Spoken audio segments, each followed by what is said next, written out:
Most of your suffering comes from one mistake. You try to control what you cannot, and you ignore the power you actually have.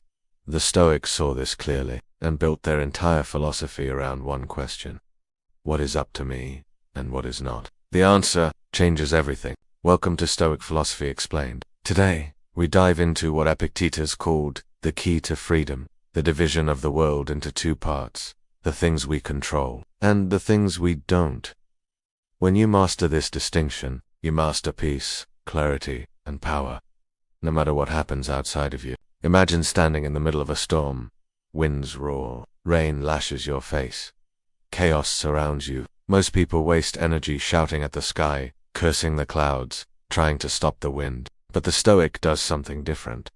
He pulls his cloak tighter, steadies his breath, and focuses only on the one thing he can control: himself. This is the dichotomy of control, the foundation of Stoic resilience. It teaches us, some things are up to us. Our judgments, our choices, our actions, our values, everything else, whether disease, traffic, death, other people, are not. Epictetus wrote, "Happiness and freedom begin with a clear understanding of one principle. Some things are within our control, and some things are not." Simple, but revolutionary. Because once you realize this, truly internalize it, your relationship with the world changes. You stop wasting energy trying to bend reality to your will. You stop being angry at traffic, offended by opinions, anxious about outcomes. Instead, you redirect your focus inward, to your own response, attitude, discipline, and virtue. The Stoic doesn't deny reality, he accepts it. But acceptance is not passivity, it's precision. You don't accept injustice, you fight it. But you don't waste energy wishing it didn't exist. You act where you have power, and let go of the rest. Think about it. You can't control the stock market, but you can control your greed.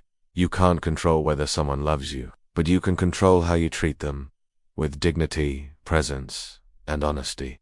You can't control the past, but you can control how you interpret it, whether it breaks you or builds you. The Stoics called this living according to nature, and what they meant was this: live in harmony with reality, not fantasy. See things as they are, not as you wish them to be, and work with what is given, rather than cry over what is not. Pain is part of life. So is loss, failure, betrayal, and uncertainty. The Stoic knows this. He doesn't try to avoid it. He trains for it, because he understands. Suffering is not in the event. Suffering is in the resistance to the event. Pain is inevitable. But misery, that's optional. That's a choice. The Stoic repeats this to himself daily. I don't control what happens. I control how I meet it. That one mindset shift creates a fortress within you. It's not indifference, it's strength. A calm, quiet command of the only thing you'll ever truly possess: your own mind. But this dichotomy is hard to live by, because the ego wants control. It wants guarantees. It wants to fix, predict, manipulate. The Stoic trains to let go, not from weakness, but from clarity. Letting go does not mean giving up. It means focusing your power. You water the part of the garden you can reach. You speak the truth you can speak. You show up where you are. That is enough. The Stoic doesn't waste time on opinions he can't change, people he can't control, or outcomes he can't guarantee. He acts and lets go of the result.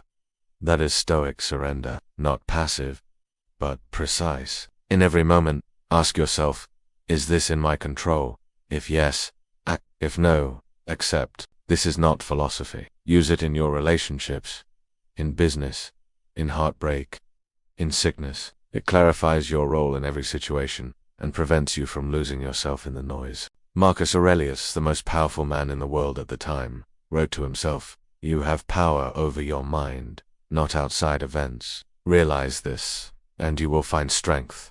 That's not a quote to admire. That's a habit to live. When someone insults you, that's out of your control. But how you interpret it, entirely yours.